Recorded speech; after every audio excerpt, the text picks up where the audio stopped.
chochote ili kufika anapokwenda haraka. Lakini siku moja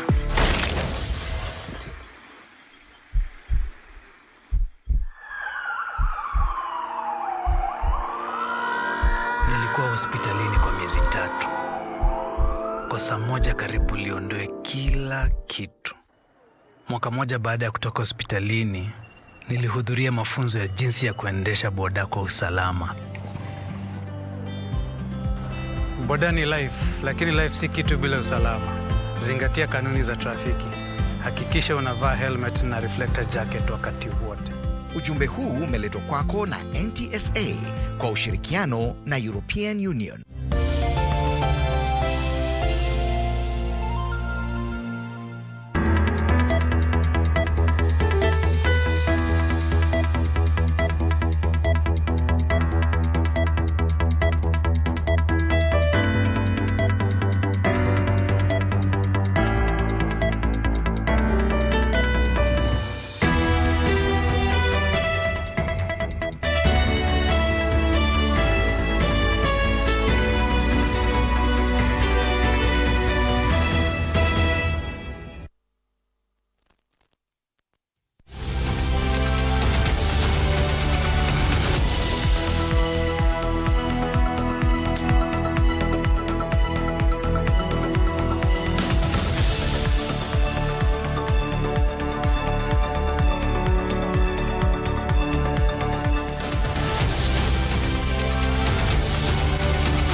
As the country continued to submit their views to the Finance Committee regarding the Finance Bill 2024, the Budget and Appropriations Committee, on the other hand, was in Parliament to explain how that money, if collected, will be expended. We have details lined up for you, including that today was the World Environment Day, and tonight we're going to be discussing that and where the world is at this point. We'll be talking to Daniel Wanjuke, the lead scientist and founder at EcoSave Africa, as well as Anthony Sure, the head of carbon projects financing at Vast Carbon. Be sure to catch up with that conversation. And of course, a little bit later, we'll also head to West Pokot and link up with O'Brien Kimani. But for now, here are tonight's highlights.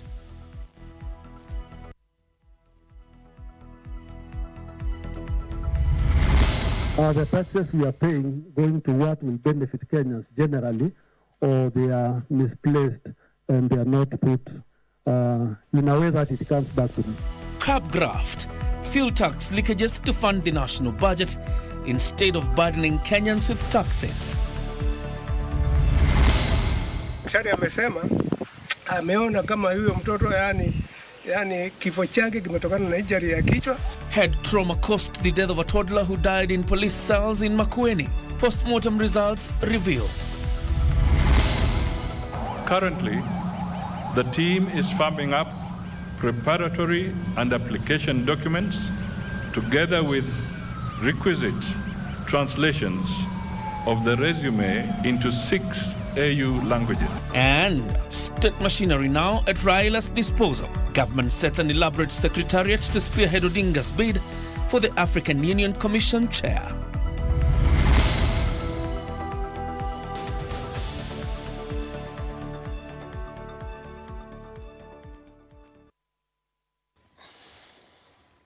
And Wangeshi is a sign language interpreter. My name is John Jacob Kioria. You're very much welcome to the broadcast. Now, President William Ruto has assured Kenyans of increased vaccine availability after Kenya joined the International Vaccine Institute as a member of state. Speaking at the ceremony held to mark the country's ratification of the IVI Treaty at the agency's headquarters in Seoul, South Korea on Wednesday, Ruto said Kenya's accession to the IVI boosts the nation's quest for reliance in vaccine production. This comes as Kenya received over 8 million doses of routine childhood vaccines following critically low levels in hospitals across the country. Third day of President William Ruto's state visit to South Korea.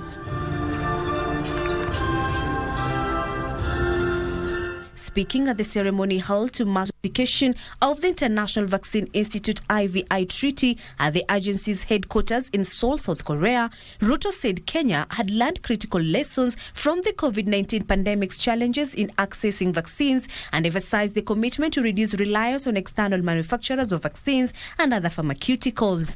The time has come, therefore, for Africa to actualize health sovereignty by liberating itself from dependency on unsustainable frameworks and accelerating initiatives to become self-reliant in vaccine production.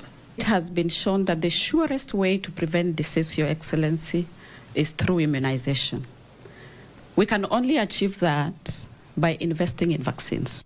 President Ruto thanked IVI for announcing the establishment of a country and project office in Nairobi, saying it will bolster Kenya's universal health coverage agenda and promote Africa's self-reliance on vaccine production. In vaccine production and supply terms, no one is safe until everyone is safe. Making vaccines universally accessible to all our people, regardless of nationality and status, is an urgent imperative that we must respond to without any hesitation. With the exceptional support of the Kenyan government and our research and development collaborators, we're now preparing to establish IVI's country office in Nairobi, which will host an initiative called Advancing Vaccine End-to-End Capabilities in Africa. Meanwhile, it is a sigh of relief for Kenyans seeking different types of vaccines after the Ministry of Health received over 8 million doses of routine childhood vaccines, which are expected in different hospitals by the second week of June. In a statement, Principal Secretary of the State Department for Medical Services, Harry Kimtai, said the Ministry of Health has allocated 1.25 billion shillings to the urgent procurement of routine childhood vaccines. The ministry has already received 1,209,500 doses of the measles rubella vaccines, 3,032,000 doses of oral polio vaccines, 1 million doses of tetanus diphtheria vaccines, and 3,129,000 doses of BCG vaccines. Kasichana Masha, Prime Edition. And indeed, that accession boosts the country's quest for self-reliance in vaccine production. Now, the government has been challenged to curb wastage and corruption, seal tax leakages and tax evasion to sustain the national budget, as opposed to increasing taxes on commodities. Giving submissions to the Finance Committee, the Anglican Church of Kenya, Archbishop Most Reverend Dr. Jackson Ole Sapit, however, said the burden of increased taxes should be shouldered by all. Anglican Church of Kenya was on Tuesday among stakeholders presenting their submissions on the finance bill before the Finance and Planning Committee of the National Assembly.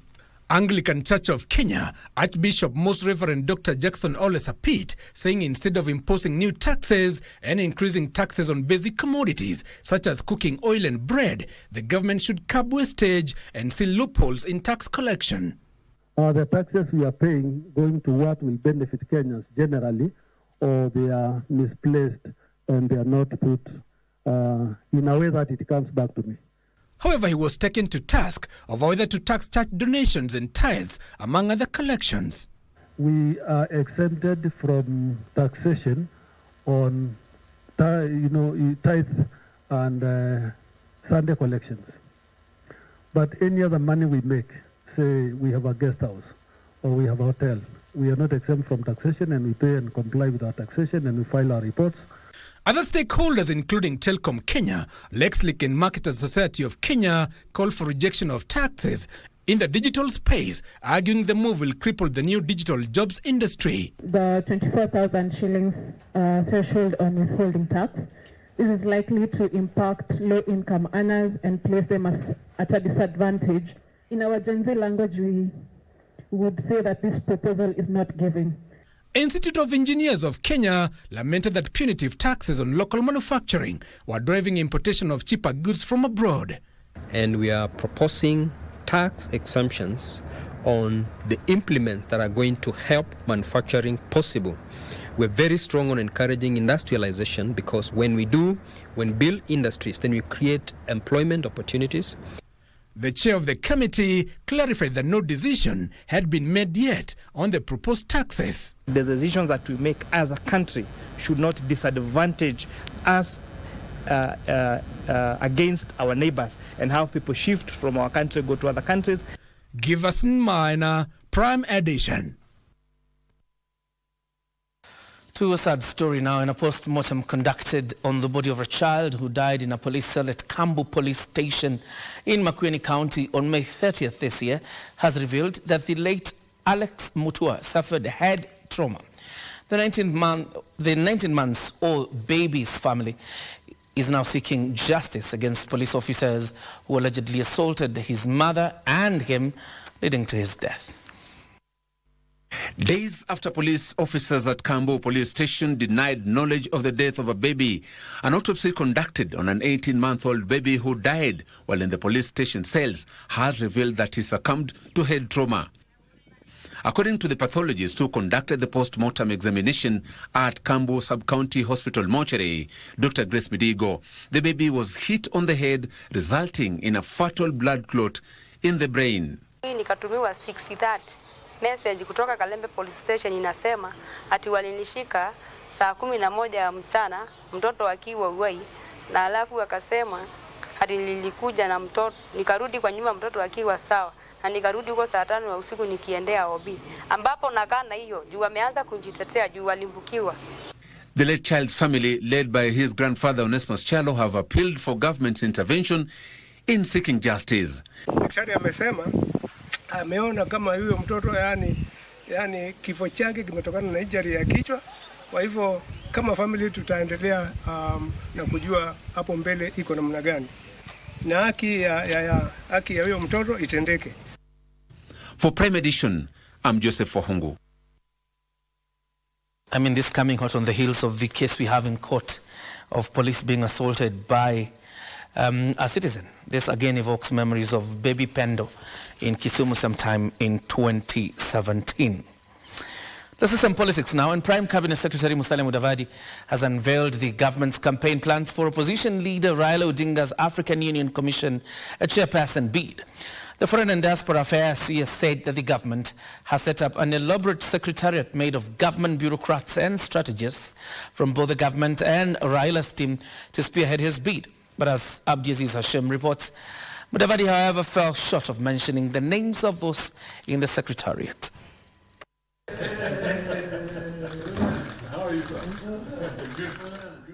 With the clock ticking towards the African Union Commission chairperson elections, Kenya's candidate Azimio leader Raila Odinga Wednesday morning met with the Prime Cabinet Secretary Musalia Mudavadi in his office at Railways Nairobi, strategizing on how he will successfully succeed Musa Faki of Chad for the position.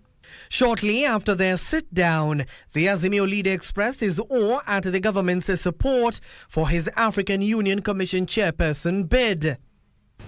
Your candidature is not valid until your country has said yes. So I was myself pleasantly surprised that the Kenya government said they would support me. I was expecting them to say no. I don't know the reason why they said yes.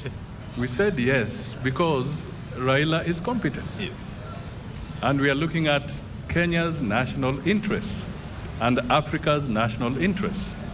So this is not about our local issues. Raila revealed his manifesto saying if appointed, he will focus on boosting intra-Africa trade and development. Why can you not have one African visa? It can be done. We can connect the whole of this continent.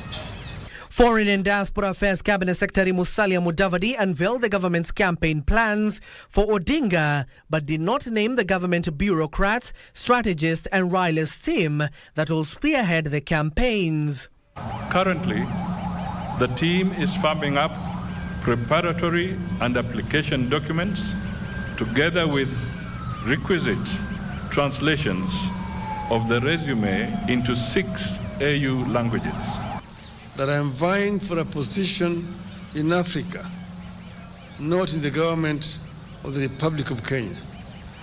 But I need the endorsement of the government of Kenya for that African position. This comes in the backdrop of both Djibouti and Somalia fronting their candidates for the position. That our president has also made several strides in talking to his counterparts across Africa. And all that, I'm sure, will count for something. The AU Commission Chair elections will be held in Addis Ababa, Ethiopia, will take place in February 2025 when Faki exits after his two-term tenure. The ODM leader is expected to submit his name and the documents officially come August in a bid to clinch the seat. Abdiaziz Hashim for Prime Edition. On the political pitch by Abdiaziz Hashim. That takes us to a fast breather. But just a reminder that today is World Environment Day. That conversation will be dominating the bulletin. It will start in West Pokot with Brian Kimani, who is there. And then later on in studio, we have Daniel Wanjoke, the lead scientist at EcoSave Africa. He's also the founder of EcoSave Africa. And then Anthony Sure, the head of carbon projects financing at Vest Carbon. Don't go too far.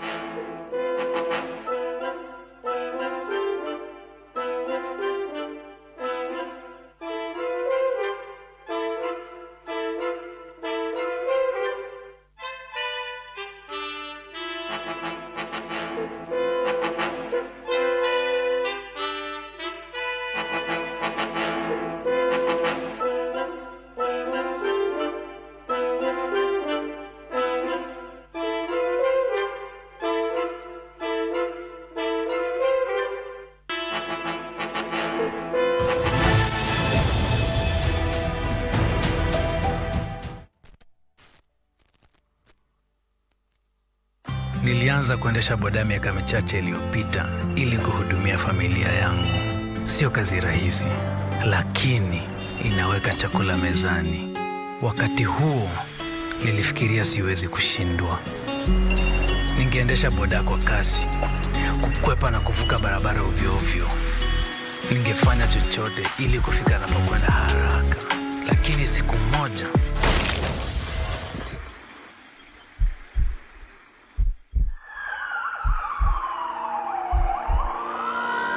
nilikuwa hospitalini kwa miezi 3. Kosa moja karibu liondoe kila kitu.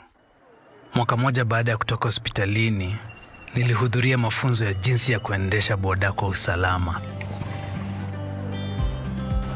Boda ni life, lakini life si kitu bila usalama. Zingatia kanuni za trafiki. Hakikisha unavaa helmet na reflector jacket wakati wote. Ujumbe huu umeletwa kwako na NTSA kwa ushirikiano na European Union. Multi bonus. Zidisha ushindi wako hadi 1,000 na multi bonus 1,000%. Kuwa mshindi. Mozartbet. With heavy rainfall sweeping across the nation, the Ministry of Health, county governments and partners are urging you to take critical precautions. Flooded rivers, landslides, and the risk of water-related diseases like cholera, typhoid, malaria, and dengue fever are on the rise. Here's what you need to do.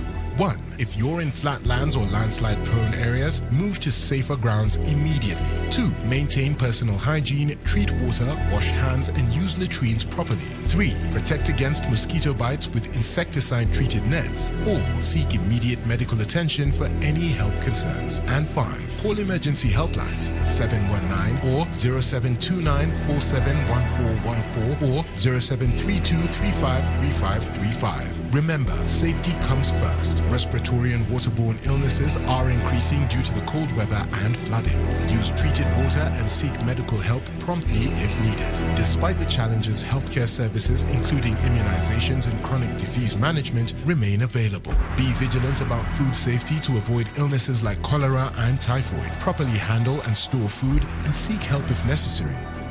Manage waste responsibly to prevent environmental harm. Report any issues to local authorities promptly. For more information and support, dial *719#. Stay informed, stay safe. Together we can weather this storm. This message has been brought to you by the Ministry of Health, UNICEF, and other partners.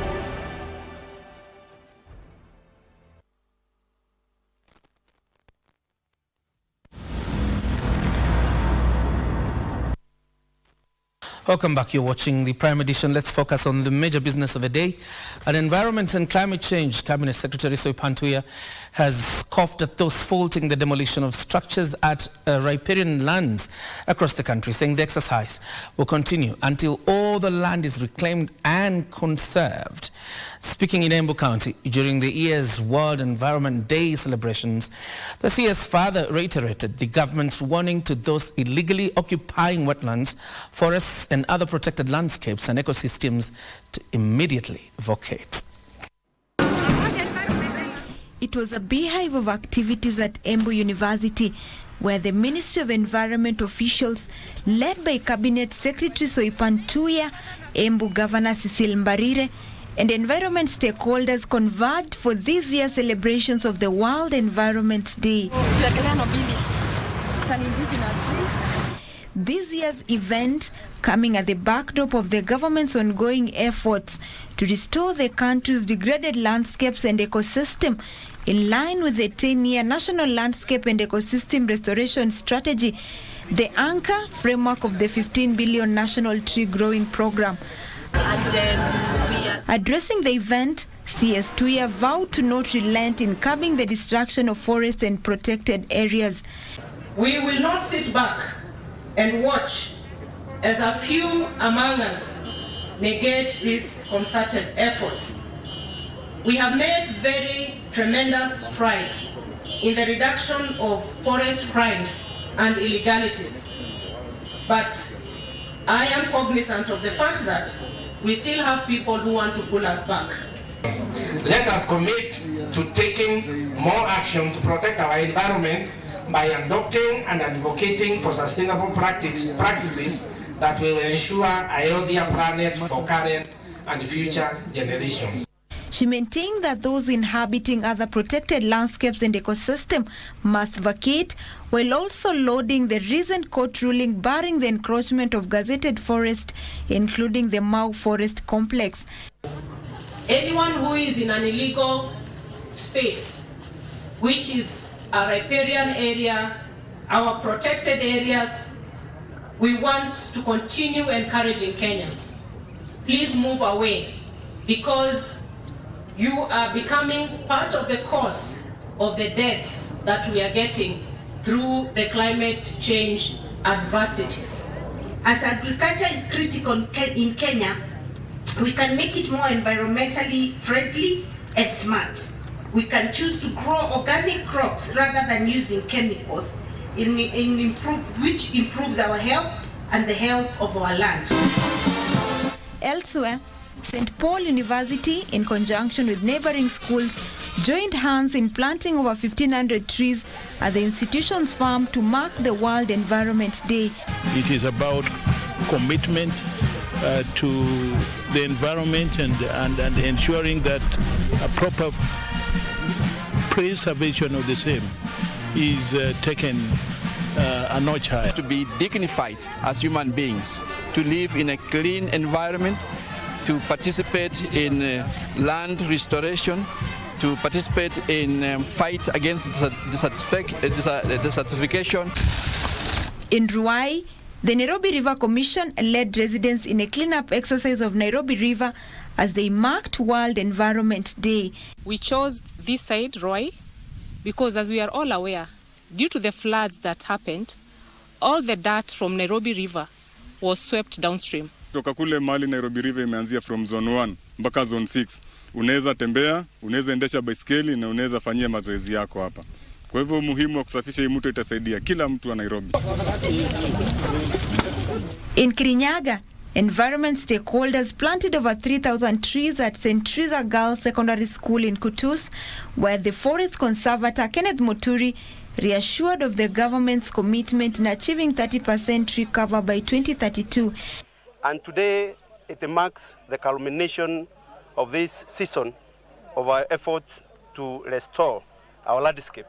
And a similar tree planting exercise was held at Mulala Primary School in Emali, where environment proponents from Makueni County appealed for stronger environmental policies to enhance conservation. So we need policies, and our governments and stakeholders have to balance between development and the environment, because we all ought to coexist within the ecosystem and make sure it's not just about money and income generation, but also about the well-being and health and resilient future that we want. Opicho Chemtai for Prime Edition. That conversation will be forming the basis of our interview tonight in the live studio. But for now, let's keep the tempo on the story and link up with O'Brien Kimani, who is in West Pokot County. O'Brien, if you can hear us, take it away. Many thanks, John Jacob Kioria, back there in Broadcasting House, Nairobi. That's right. We are more than 750 kilometers outside the CBD of Nairobi. And guess where we are? At the Napu 2 Irrigation Scheme, which is owned by the Kerio Valley Development Authority. KVDA has been at the forefront of developing projects that are aimed at addressing some of Kenya's socio-economic challenges like food security, as well as the energy demands in this country. We all know too well that the Tarkwell Dam is one of the oldest hydro dam in this country. And there are so many other projects that they are working on. Now, we shall be talking to them so that they shall be guiding us on some of the projects that they are undertaking and their socio-economic impact on the local communities. I have told you we are here at Napu 2 Irrigation Scheme. It is in Turkana County, actually at a place called, what is the name of this place? Napu, yes. And I'm just going to talk to some of the people involved in this project. And one of them is Sami Keegan. He's a regional manager for Lake Turkana region, that's right. And he works with Kerio Valley Development Authority. And as you can see, I mean, I'm surrounded by some very well-dressed men and women from this region. They are actually farmers, and they will be giving us an idea of how this project is important for the local communities. I want to start with you, Sami. First of all, give us an idea on what is happening here, because I can see there is the center pivot irrigation system just behind us here, irrigating this land. Give us an idea of where we are and what exactly is happening. I'll hold it for you. Okay, thank you so much, Mr. Kimani. Mr. Samuel Kemboi Keegan, the regional manager, Kerio Valley Development Authority, and I'm in charge of Lake Turkana region. Where we are here is we are at Nabu Irrigation Scheme. Basically, Nabu Irrigation Scheme was initiated in the year 2016, and it was sponsored by the government of Kenya through Kerio Valley Development Authority. Basically, the aim of this particular project is to enhance food security and improve the socio-economic transformation in this particular region. Mm-hmm. This particular farm sits on 150 acres, and this particular 150 acres is distributed in this way that we have 100 acres which is meant for the farmers, and we have 50 acres for demonstration and capacity building by Kerio Valley Development Authority. Mm-hmm. And you told me, I was talking to you earlier on, you told me that this place is producing about 420 tons of food? Yes, this particular farm produces 450 tons by year. And this translates to 42 million Kenya shillings. Mm-hmm. This basically means it is the food that we give to the community here. Yes. So this food that is produced here, you don't sell, you give it to the local communities? It's consumed by the farmers here, but we have some other crops that we sell, like watermelon, and it is also given back to the farmers here. Mm-hmm. Yes. And talking about farmers, I just want to introduce one of the farmers here. She's also a local leader. She's Anne. Don't ask me about the other name. I mean, it's quite complicated. I may not be in a position to pronounce it, but Mom, I must appreciate that you look lovely in your traditional regalia. Help us understand, how are you involved in this project, and how has this project been beneficial to the local communities? Project hii imekuwa ya faida kwa jamii. Tangu tulipoanzisha hii project, ninaona watu wetu wengi wameshukuru sana kwa ajili ya chakula ambayo inapatikana mahali hapa. Na maana ya hii project kuwekwa mahali hapa wananchi waliona kwamba wamekuwa wakiumia kwa ajili ya njaa, na wakaamua kwamba wapeane mchanga ama watoe mchanga ambayo inaweza kuja ikasaidia jamii kwa upande wa upanzi wa chakula.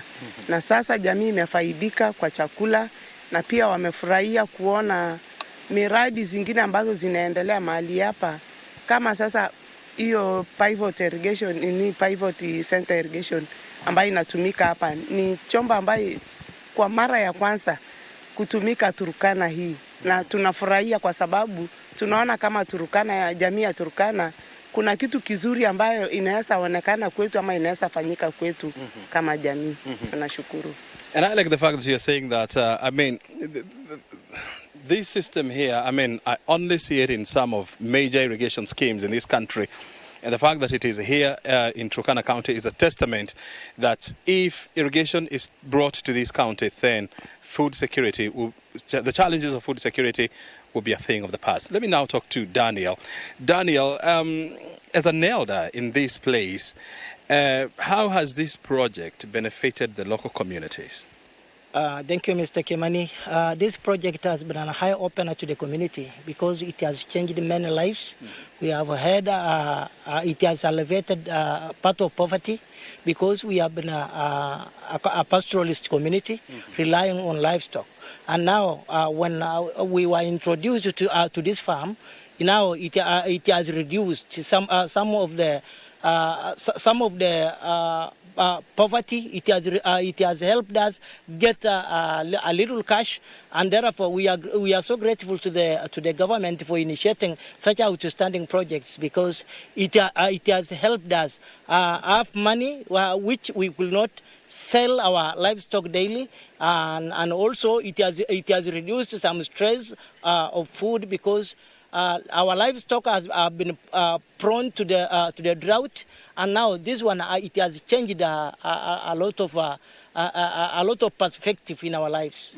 Yeah. Very good. I mean, we'll keep on talking to the farmers in this region so that they can tell us how the project initiated by Kioria Valley Development Authority are changing the status of their socio-economic lifestyles. We are part of the team that is touring some of the projects being undertaken by KVDA from the county of Turkana to West Pokot, and of course Samburu County. Will be visiting all these regions and of course giving you a proper perspective on what's happening here on the ground. O'Brien Kimani is my name. We're coming to you live from the county of the cradle of mankind, the Turkana County. Thank you very much indeed for joining us. Back to you in Broadcasting House, John Jacob Kioria. Thank you, Brian. My bad. Said West Pokot. It was Turkana County, but of course, as he says, they will be touring Turkana today. There will be West Pokot and Samburu, where KVDA is implementing some of its projects. Now we move this forward. And Ian Njoroge, the youth who allegedly assaulted and robbed a traffic police officer along Committee Road, has failed in his second attempt to be released on bail. Senior Principal Magistrate Ben Mark Ehubi has, however, ordered the Office of the Director of Public Prosecutions to take Ian to Kenyatta National Hospital after his lawyers said he had been badly battered by police officers and needed urgent medical attention. The court will pronounce its ruling on the application this Friday. The Office of the Directorate of Public Prosecution on Wednesday, through lead prosecuting counsels Victor Owiti, James Gashoka and Virginia Kariuki, asked the court to deny the accused bail, stating that the offense committed was against the state. In the traffic case, the state did not oppose bond. The reason being the seriousness of the offense. The traffic offenses were minor offenses, Your Honor. And that is why we did not oppose bond.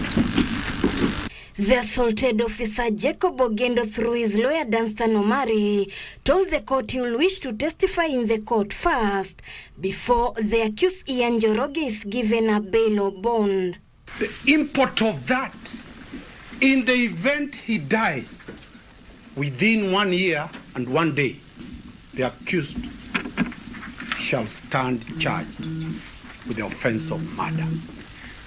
However, defense counsels led by Duncan Okacha and Lempaso Yinka demanded that Njoroge be released. If they're relying on social media, he's the tragic hero. for refusing to pay a bribe. He has been dragged to court and is here with us. What will happen if you hand the accused person to the police officers who are in this courtroom in unprecedented numbers? Not even charges of terrorism have attracted such a huge chunk of police officers. What will happen to this accused person? The court ordered that he be remanded at Industrial Area Medium Prison, awaiting the Friday ruling. So what I want to say, I want to thank you. You've made very erudite arguments. I want to thank all the parties for their, the decorum and the tickles in between. So I wish to thank you. I'll see you on 7th at 9 a.m. Elsewhere, Embakasi's legislator Babu Owino and 6 other co-accused persons have been set free in relation to the opposition organized protest last year. And having regards that the sections declared unconstitutional are the same sections facing the accused persons before you, it stands that the charges before you with regards to all the accused persons have been nullified by that judgment, Your Honor. The DPP sought to withdraw the matter upon a High Court decision that declared the charge of unlawfully assembly unconstitutional.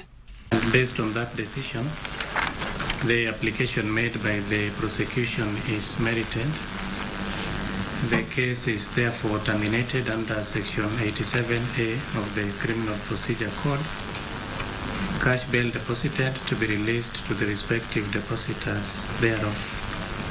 Orders accordingly.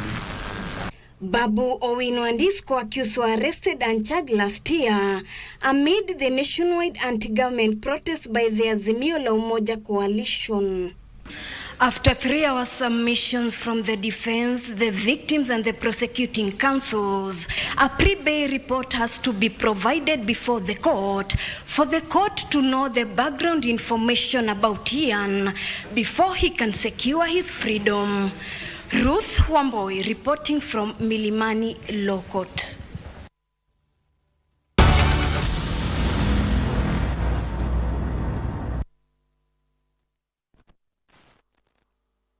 Asanteni sana kwa kuwezesha Lotomoto kuwafikia wengi wasiojiweza kupitia star 570#. Hapo umewafuta wengi machozi, umewaelimisha, umewapa makao, umewapa lishe na umewapa matibabu kwa namna tofauti.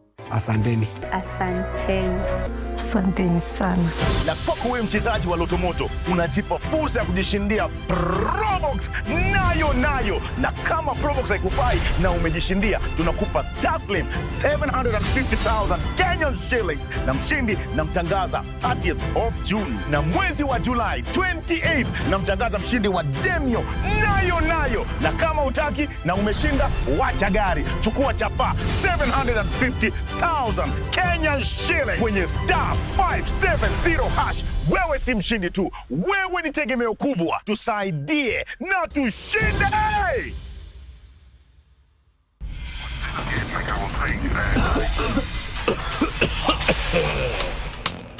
Kikohozi cha muda wowote, kutokwa na jasho kwa wingi usiku, uchungu kwenye kifua, afya kudhoofika, tafuta matibabu. Si tumekula kiapo? Yes. Ningekuwa kweli mimi ni mtu wa kwenda nikitangaza. Si ningekuwa nimetangaza kuhusu bwana yako. Mimi ndio nilikuambukisha hiyo ugonjwa. Si wewe, lakini kwa nini utangaze? Kwa why should you? Nani alipelekea bibi yake ugonjwa? Bingwa TB waishi poa. TB waishi poa.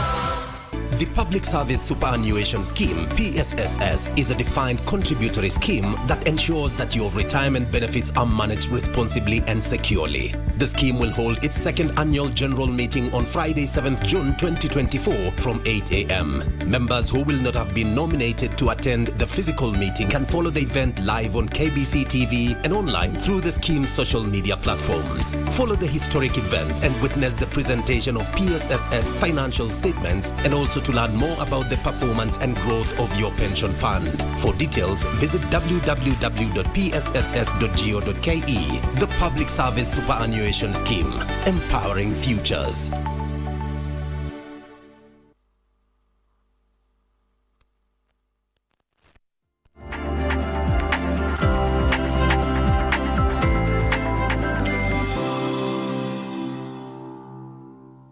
Thank you for staying with us. We take a look at the day's business.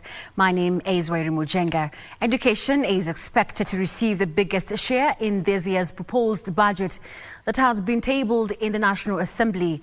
The government has proposed a budgetary allocation of 1 billion shillings for resettling those affected by the recent flooding and 3.5 billion shillings for the school feeding program and 10 billion shillings for the subsidized fertilizer program. However, some legislators are concerned about the 606 billion shillings being borrowed to fund the budget. The budget is 4.006 trillion. Out of which, Honorable Speaker, the national government expenditure is 2.39, approximately 2.4 trillion Kenya shillings.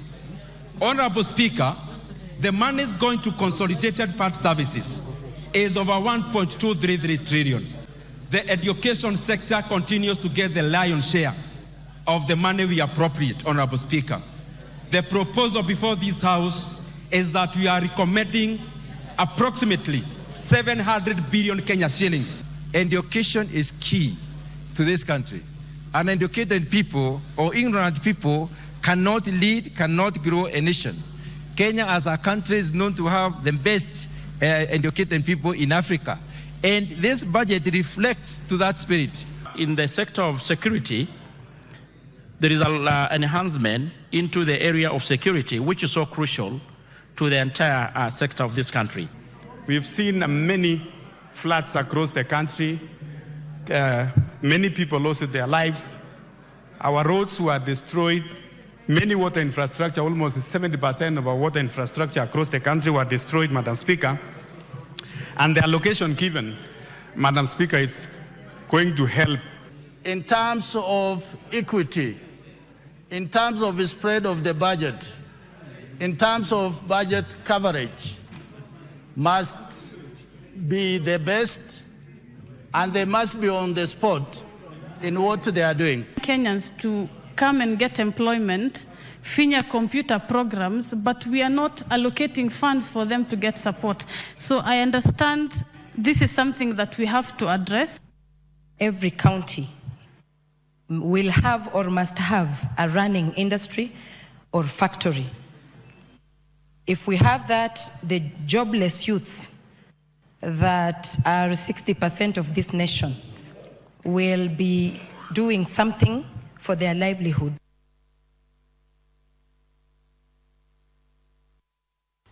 Now, still on the budget, in the wake of the recently unveiled finance bill, political leaders and citizens have expressed strong reactions, reflecting a deep divide over the proposed tax changes.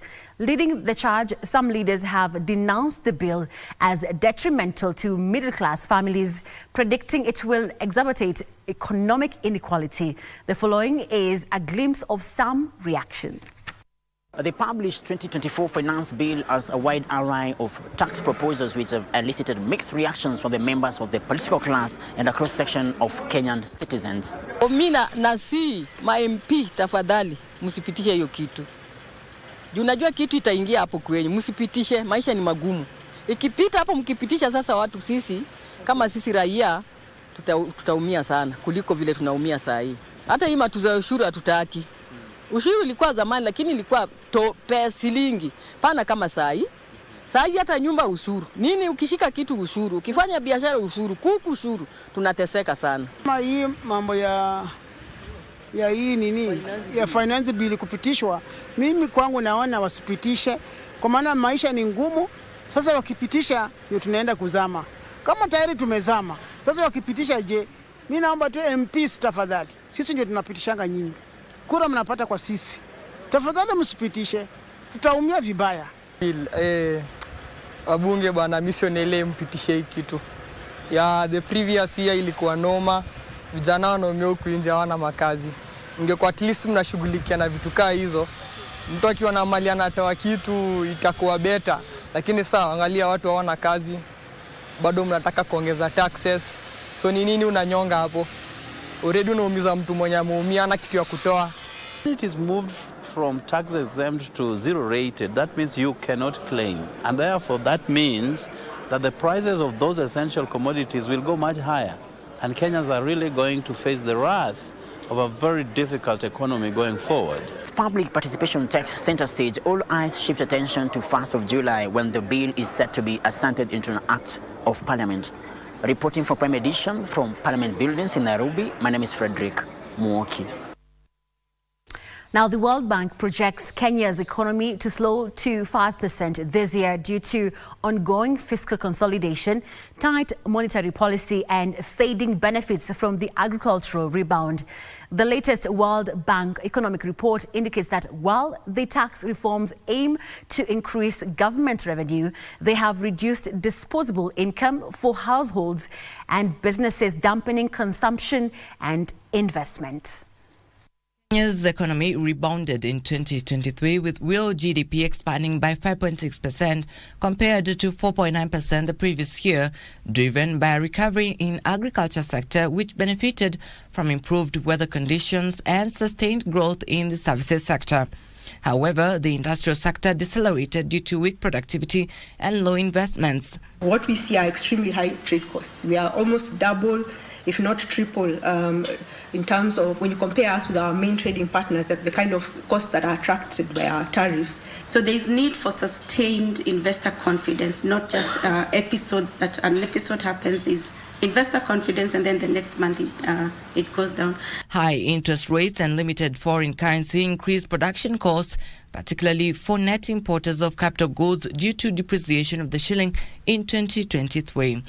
In addition, tighter monetary policy, agricultural recovery and easing global inflation contributed to a decrease in inflation, which has now moderated at the central bank's midpoint range of 5%, driven by lower food prices and monetary tightening. However, growth in the private sector credit has slowed as higher lending rates tame demand for loans and non-performing loans increase. There has been interventions to correct for this, and one of them is providing access to credit. We have the Treasury working again with the World Bank introduce a window for access to a credit guarantee facility. The World Bank recommends scrutiny of public expenditure to ensure essential growth-supportive projects receive funding as well as broadening the tax base without overburdening businesses and households. Trevor Nyendo for Prime Edition. Now, smallholder tea farmers who market their tea through the Kenya Tea Development Agency will hold elections of directors on the 28th of June this year. Agriculture Cabinet Secretary Mithika Linturi says this year's elections will be conducted by the Independent Electoral and Boundaries Commission, with each factory required to furnish the electoral body with requirements for the directorship role. IEBC will also set up a resolution mechanism for any disputes that may arise.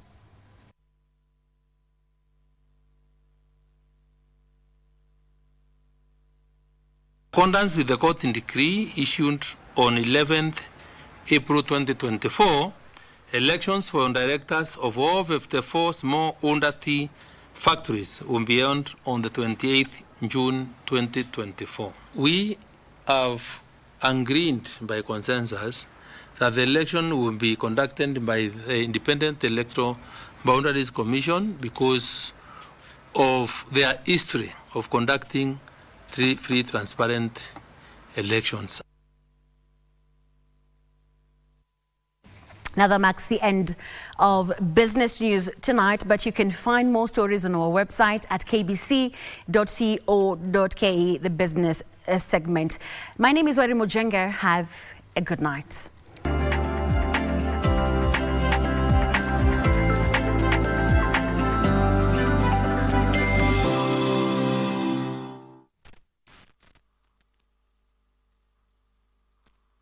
Back to the future. The future is simulate. Bet smarter. Win faster now. Be a winner. Mozartbet.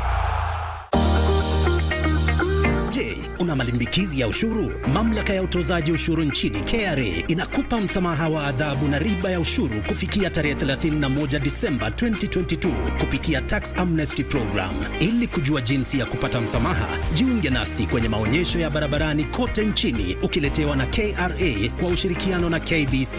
Pia tutakuelekeza jinsi ya kujaza fomu za ushuru na kujisajili kwa e-Teams, mfumo mpya unaokusaidia kutoa risiti za kidijitali kwa njia rahisi. Ijumaa tarehe 7 Juni tutakuwa katika kaunti ya Mombasa, maeneo ya Sauti House, Moi Avenue, Cannon Tower, CMC, Ganjoni, Likoni na viunga vyao.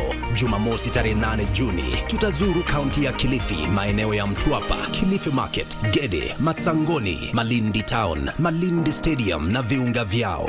KRA, tulipe ushuru, tujitegemee.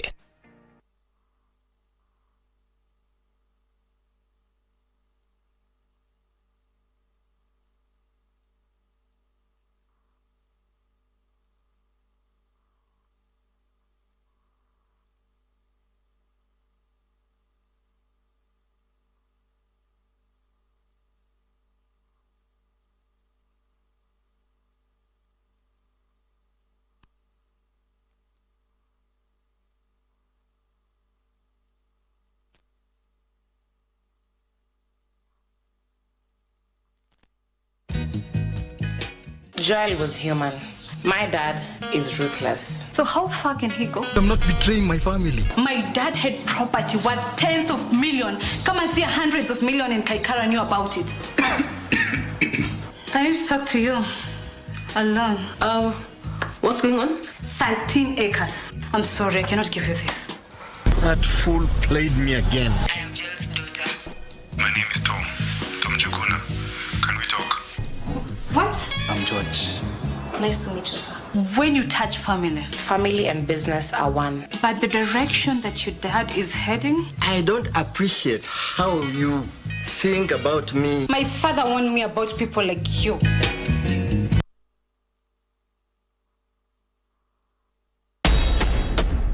Qualifying for the 2026 FIFA World Cup. Mwezi huu chungu limealika ukoko. Tumekuandalia michuano ya kufuzu katika kombe la dunia mwaka 2026 barani Afrika. Kenya itamenyana na Burundi tarehe 7 Juni saa 10 alasiri. Kabla ya kuiandaa Cote d'Ivoire tarehe 11 Juni saa 10 alasiri. Tizama mechi hizi moja kwa moja katika KBC Channel 1 kutoka uga wa Bingu mjini Lilongwe, Malawi. Kadhalika utachambuliwa na kupata habari za mechi nyingine wakati wa kinyang'anyiro hiki. KBC Channel 1, your true sports partner.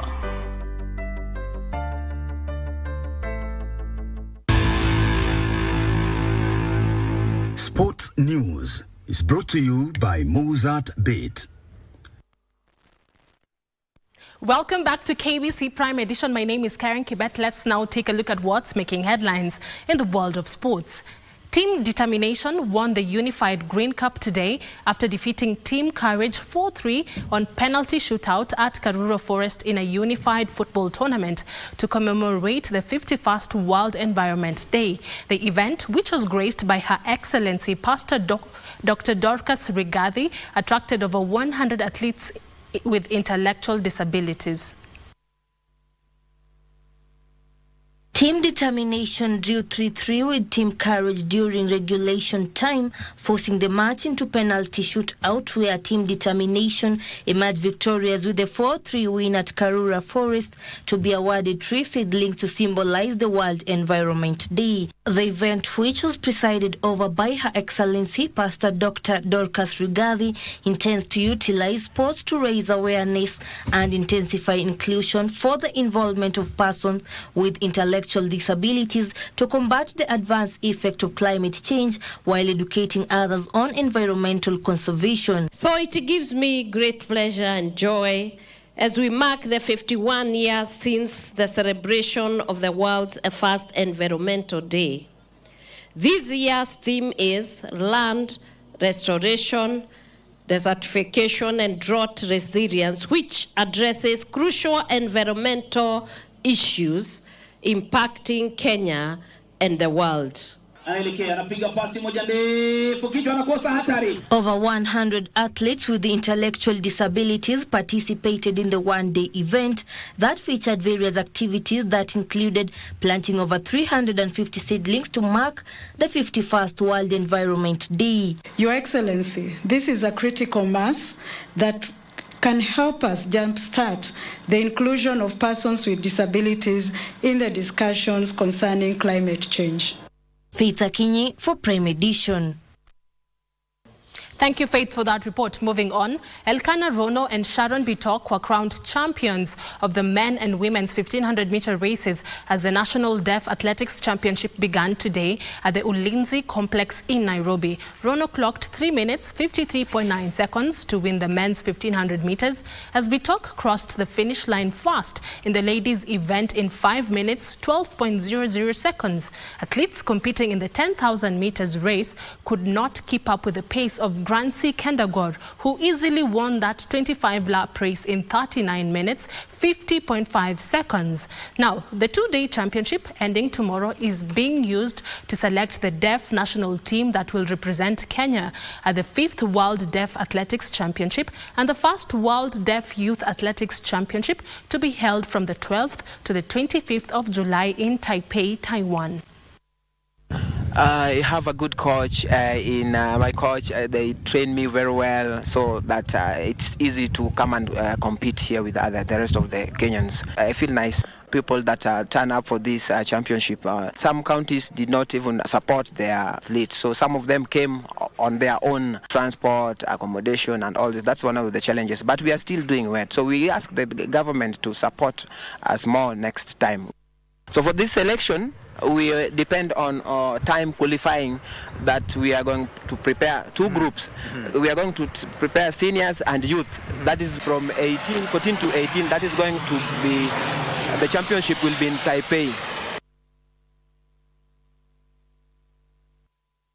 The third leg of the 2024 Loop Safari Gravel Cycling Series heads to Naivasha on the 15th of this month after the successful first and second legs held at Tatu City and Iten. The cycling series, which will take part at Hell's Gate National Park, has attracted the best riders from the East African region, among them the Amani team. It will feature 3 categories, the 20 kilometers, 60 kilometers and 120 kilometers loops in a showcase of talent and professionalism. The Loop Safari Gravel Cycling Series aims to make cycling more safe and accessible to the public while also showcasing the country's beautiful landscapes.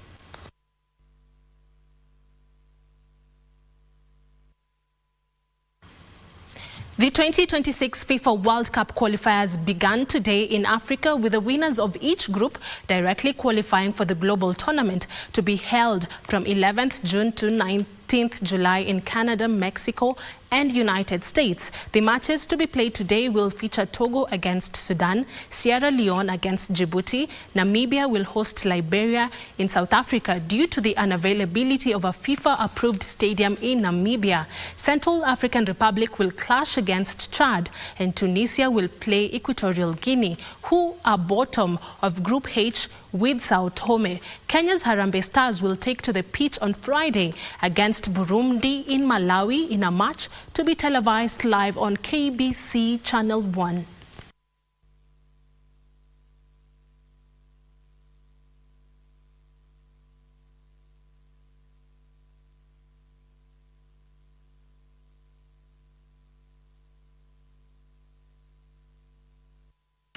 And that's it for tonight. I'll see you tomorrow with more sports news. My name is Karen Kibet. My colleague John Jacob Kioria will be right back. Good night.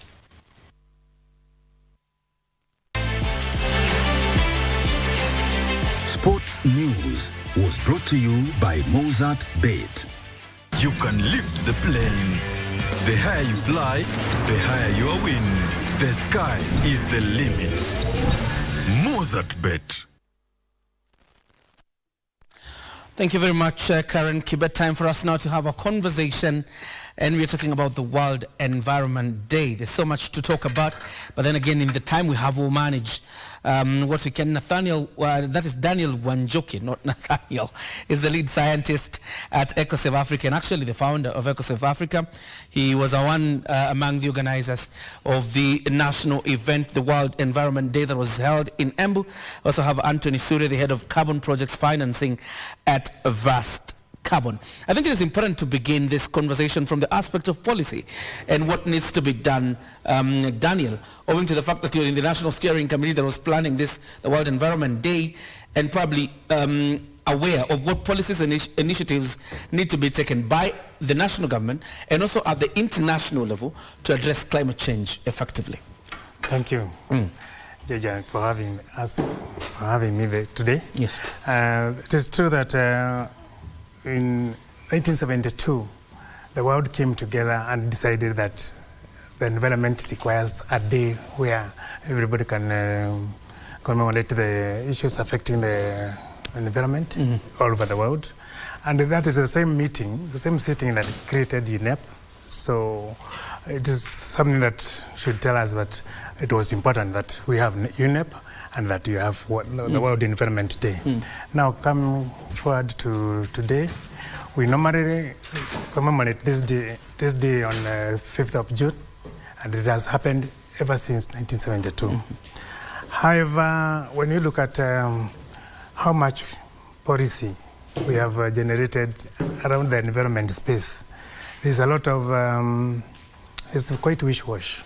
It is not, I would say, with the UNEP right here in Kenya, with Kenya being so work on matters and environment, we seem to fail just at the moment when the world needs us. For example, on the theme, which was land restoration, desertification and drought. Okay, I would put it the other way around. I would say drought, desertification, and then land restoration.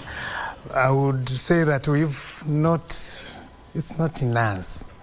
We've seen our land get eroded, cleared by floods. We have seen this country actually has lost more than 50,000 hectares in Mount Kenya to an invasive weed. So when you're talking about land restoration, don't just think about momonyoko wa udongo, where soil erosion is happening. It is that some of our land is being taken over by invasive weeds. You've seen around, a tree that has been completely dead, useless as a carbon sink by a weed called Doda, the weed that looks like spaghetti.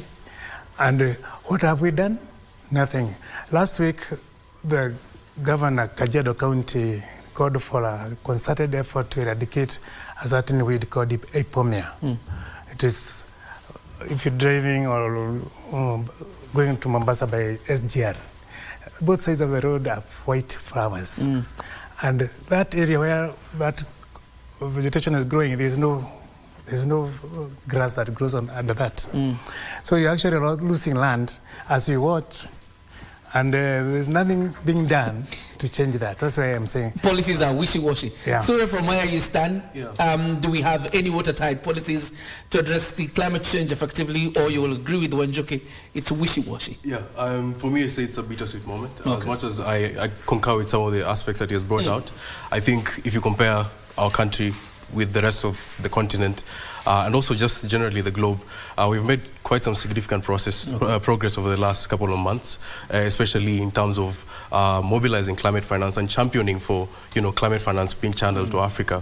We hosted the inaugural Africa Climate Summit in September last year, and that just shows how proactive even the current government is in terms of establishing Kenya as that center for mobilizing this climate finance, because all these adverse effects we're experiencing around us, for you to implement mitigation measures or even adaptation measures around that, there is a need for significant financing. And I think with the Carbon Markets Act, and you saw the climate change bill from some time back, there's definitely intention in terms of building the right sort of policy framework so that when, to channel this finance, global, let's say, investors are feeling comfortable that Kenya is a solid, economy that I want to invest in, and not just invest in the tangible assets we think about, but also the climate assets, which with carbon trading, is becoming a reality now. All right. Tree planting is one of the policies adopted by this government, 15 billion trees in the next 10 years. Is that enough? Is it a starting point?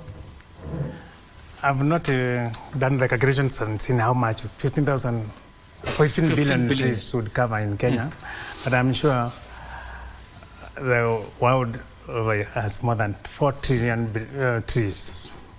So I don't know what percentage of Kenya that is, or what landmass contribution that is to Kenya makes. I would say that is still very little. And especially because our northeastern has already been taken over by, we had the Mathenge tree, which is not bad because it's replacing some vegetation. Why don't we plant trees in those areas without even counting? The 15 billion must be a very small figure when it's made to look like you are planting 350 trees is enough. There could be need for us to plant trees without counting, and we don't restrict it to just our land. We should plant trees anywhere along the highways, anywhere, any open space. That is the only way we can contribute, because the land mass of Kenya is less than 2%, if I'm very generous, of the world mass. So if I gave you a pay rise of 2%, you would not even feel it. So equally, if Kenya did tree from border to border, it would still be a very small impact. We are not driving the global agenda. And the Kenya being, UNEP being in Kenya, we should be driving tree growing in Somalia, in Sudan, in every other open space. That is the only way we can say we are actually changing, restoring our lands and stopping desertification. Interesting, because he mentions the Mathenge plant. Considering again the fact that almost 3/4 of the country now is almost being a desert, question is, do you think we're taking enough steps to protect vulnerable communities that are either disproportionately affected by climate change, as it were? Yeah, on that end, I think we're not doing enough. There's a lot more to be done, and relying on government coffers to fund such programs is one of the key reasons why barely any progress has been made on that front.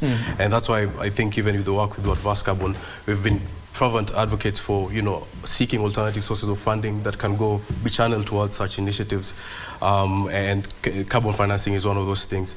So I believe, as much as the intentions and all the commitments are well-intentioned and well-placed, there's still a need for sort of a multi-stakeholder approach where we're not solely relying on the government to set up the plans and actually implement them, but there's a sort of a collaboration of different stakeholders to actually incentivize the support for these communities, and also ensure that their rights are taken care of, because even if you look in the carbon market side of things, as much there's been quite some blowback on some projects where you find that you're involving yourself in a green initiative, whether it's tree planting or it can be any community-based sort of activity, and you find that once the revenue comes in, the community are not able to get an equitable share that's actually going to impact them on the ground. And so even as I think, to just briefly put my thoughts together on that, I think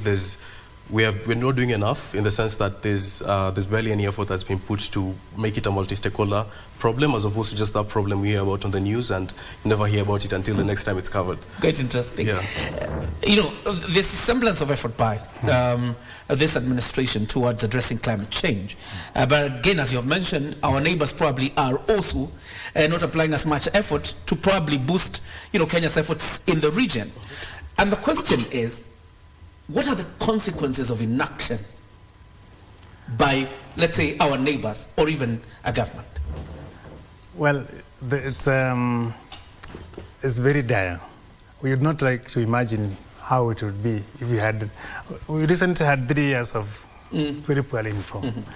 Many areas of Narok, Kajiado, Taita Taveta were completely devastated, and our natural resources like the Tsavo National Park lost a lot of animals.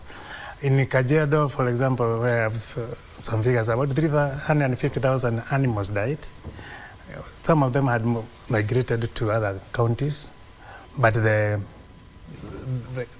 devastation was quite clear. So we would not wish to imagine a situation where the current situation where we had 6 seasons, that is about 3 years of low rainfall, can happen for another 5 years. For example, when that happened, the whole country did not have food. What do we do? We started looking for food outside the country. Our budget support for food and imports was not enough, and everybody felt it. We actually voted on the promise that we are going to get food, cheaper food, that is cheaper ugari. So it is quite unimaginable what would happen if it went that way.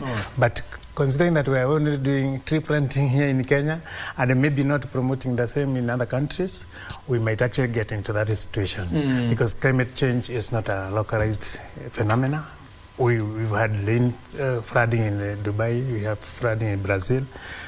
So, and a few of our countries, our neighbors actually suffering drought as we speak. Yeah, that's true. So it's not something that we could actually wish away. All right. Correct. Renewable energy sources and what role they play in combating climate change as we wind up.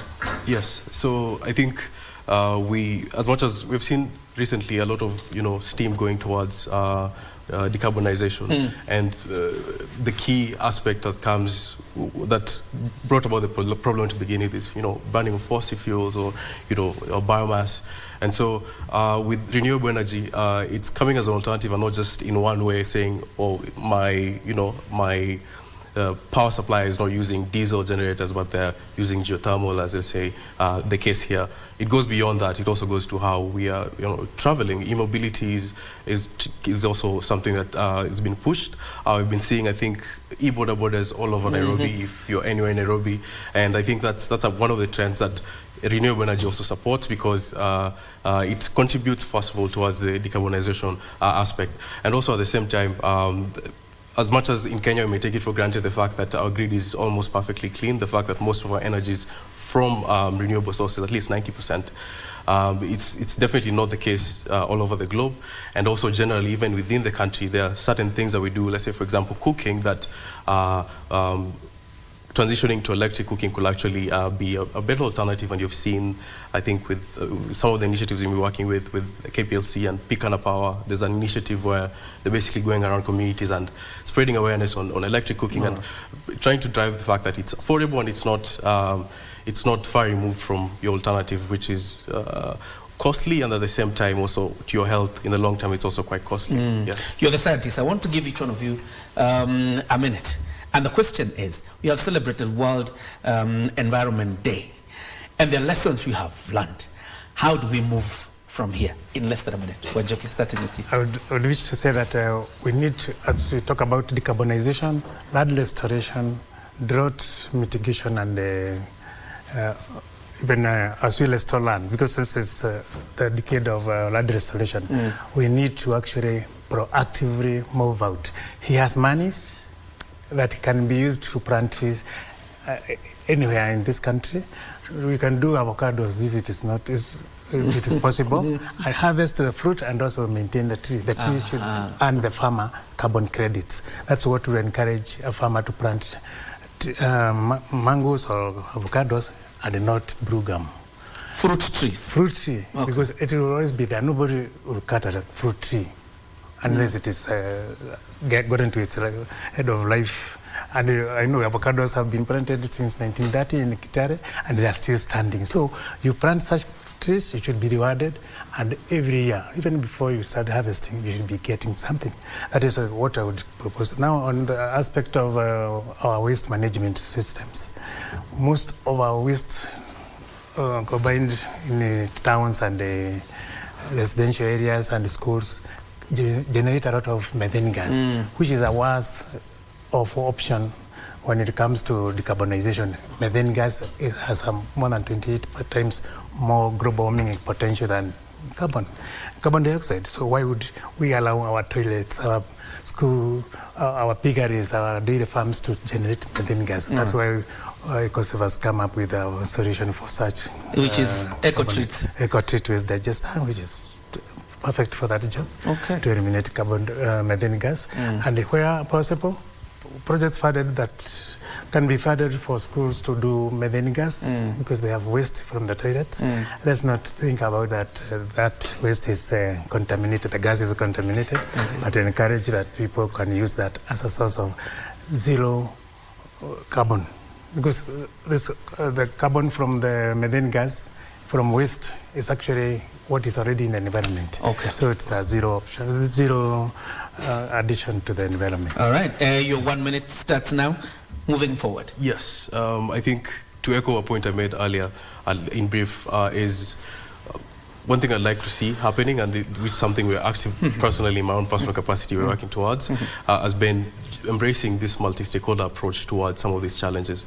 All these mitigation and adaptation measures have been mentioned, tree planting, clean cooking, e-mobility, all this cannot solely be left up to the government, so there's a need for multi-stakeholder involvement. And for example, in our case, carbon finance has been proven to be a sort of a good addition that can make some of these initiatives sustainable, because at the end of the day, as you said, with the example on the farmer, whereby you're incentivized to actually keep your trees there because there's this financial incentive that comes at the very end. And so one thing that I think we should do different, and I'm pushing on my own, is the embracing of alternative financing, and particularly carbon finance as a way to support this mitigation and adaptation commitments. All right. Alternative financing from Anthony Surya, and according to Wanjuki, plant fruit trees, and again, of course, adapt that strategy of removing methane gas from the air.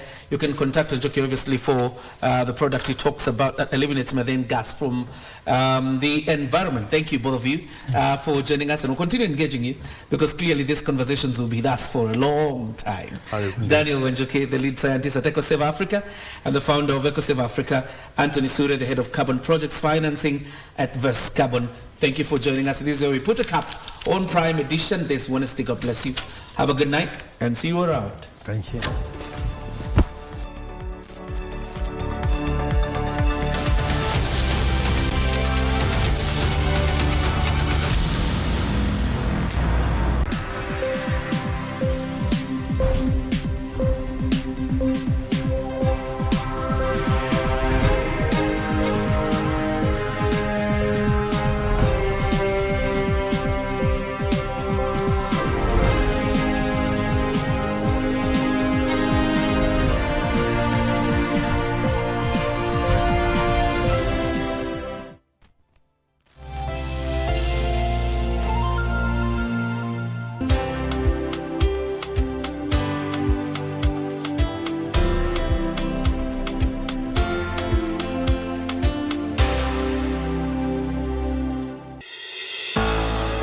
Globally, 90% of all businesses are considered to be either micro, small, or medium enterprises.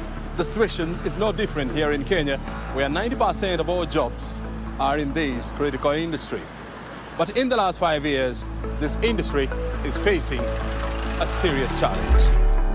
We have over 19 million Kenyans in employment, or rather in employable age, but only 3 million are formally employed. The rest of the 16 million Kenyans are informally employed, largely by MSMEs. This week on Inside Government, we are talking to the Cabinet Secretary for Cooperatives and SME Development. This is Simon Chelugui. He'll be explaining to us what the government is doing to support this industry. Watch the conversation right here on KBC Channel 1 with me, O'Brien Kimani.